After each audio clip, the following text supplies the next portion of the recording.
G'day guys and welcome back to the channel. Today I have a really special one for you. It's something that I seen that come up in the leaks video a couple of days ago with Andrew Wall. He was only there by himself without Grant this week, so he didn't really go in depth with any of the leaks he showed. But this really caught my eye, and hardly anything has ever been said about it. It's been posted somewhere and Roger has replied and gave a little bit more context. But I won't hold you up any longer. Let's get into this leak. Here we go.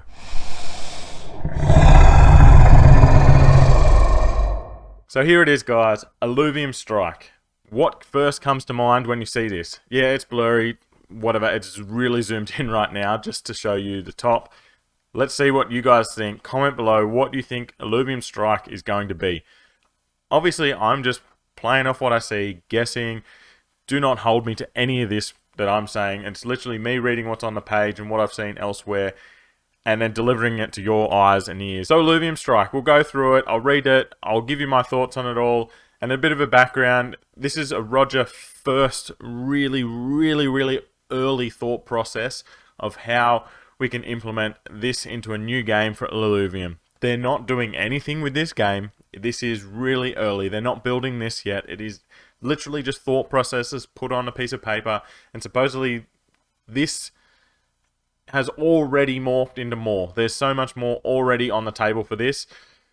But again, it's only a select few people just putting what comes in their head on a piece of paper. This isn't holding them up for anything else. So don't get that in your mind.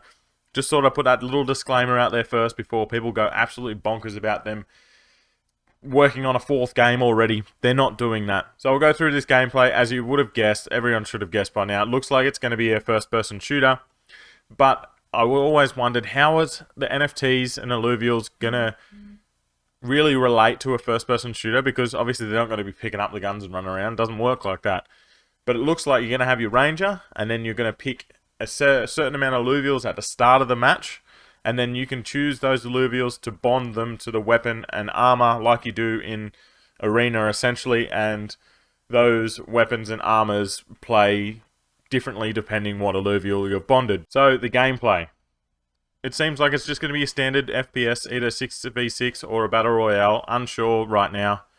From what he says later, it seems like there's teams and whatever, so I'd say it's more 6v6, 12v12, however many numbers you want to do. But you choose your Illuvial to bond to your weapon and one to your armor. You can switch these out as you please, because as it says here, at the beginning of each match, a player gets to select an X amount of Illuvials for their suit and their weapons.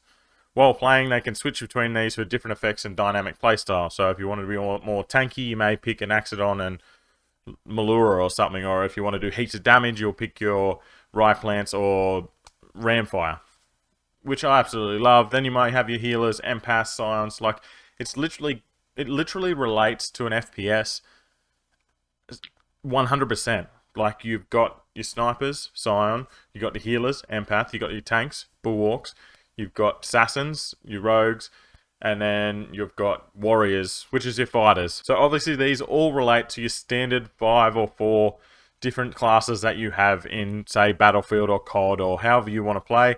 So again, they're giving the power to you. You can pick your different loadouts, and in you go to the game.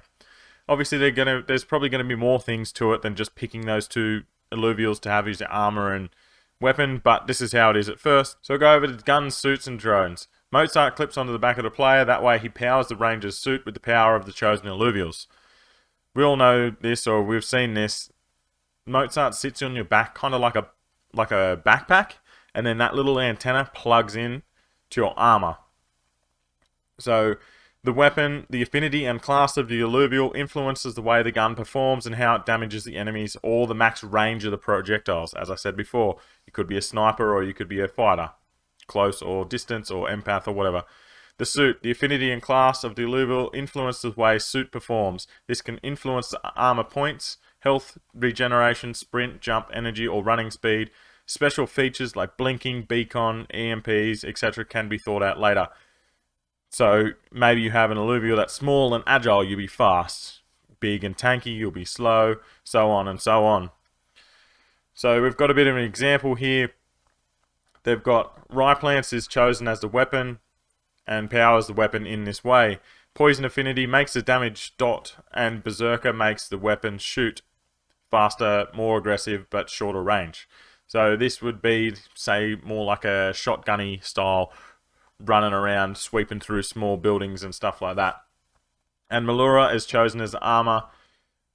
Bloom gives a small HP regeneration, while Vanguard raises defense and armor points. So if you were to choose these, that would be what I choose if I'm running through small hallways with a shotgun kind of thing in COD. You're kind of like a tanky, more tanky player on the front line. Just think of the possibilities there are from all the alluvials that there already is in the game, let alone that there's going to be like infinite more added down the track. So they can really scale this up and not lose anything. If it's all well and balanced, which they balance everything continuously, then I can see this continuing on for a long time. So elements and boosts. To make the levels more interesting and dynamic, it would be great to have several boosts and power-ups randomly located on the levels.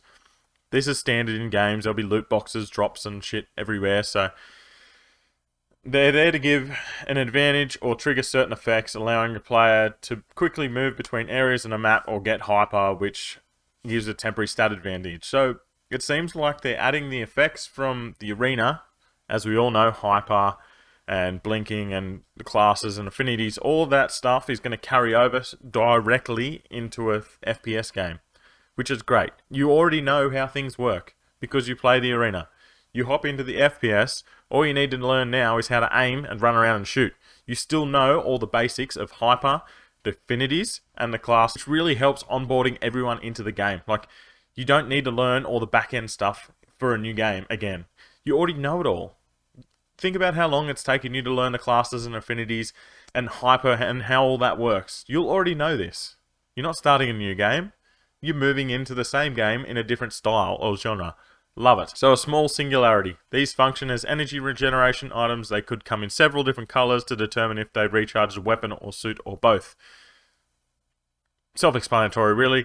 Hyper orbs. These are fairly rare energy orbs. Give a temporary stat boost to the weapon and armor, giving the player more HP and damage for a small amount of time. Self-explanatory as well. Blessing, an item that can be collected and used when necessary, for example, to clear the player of a certain debuff. Like a med pack or something like that in any game. These are all pretty standard stuff, but they're really relating it back to everything from the arena and following the lore and everything that they're building for Illuvium. So that's pretty much everything from that sheet. So I'll jump over to Twitter quickly. Someone asked if this is for the overworld. It's not for the overworld. It's definitely not for an overworld. It's working for an FPS. Roger says it specifically right here. And he says, this should not have been leaked. We've got insider access here, guys. Get around it. Keep going down. This is an outdated image, as I said before. There's already much, much more. Team synergies, team captains, a bit of lore, and much more. Still not happy that this got out already. There are a lot of negative Nancy's that start to worry immediately. As I said at the start of the video, don't worry. Roger's an absolute boss. He's literally just working on the Illuvium from what I've seen, and like design and stuff like that. Like, most of his work for the games are already done. He's not holding up the other games with him just putting his thought processes down on some pieces of paper about an FPS and how they work. Like, this is ultimately making the future games come quicker because they're already thought out and got a general lore and how they're going to work out in the future already done. Like, this is great. If you really like this information or you want to know a little bit more about this, hit the comment down below and I might try and prod Roger just a little bit more to try and get a little bit more out of him for this FPS. I'm really excited for FPS. Like, I played lots of COD back in the day and lots of Fortnite back in the day. Obviously, that's not first person, but still, it's a shooter. These are the games that I love playing. Fast-paced, hit 'em hard and going fast. Really love this. Hopefully, you guys love this stuff. Hit that sub, hit that like, and I'll see you in a video soon.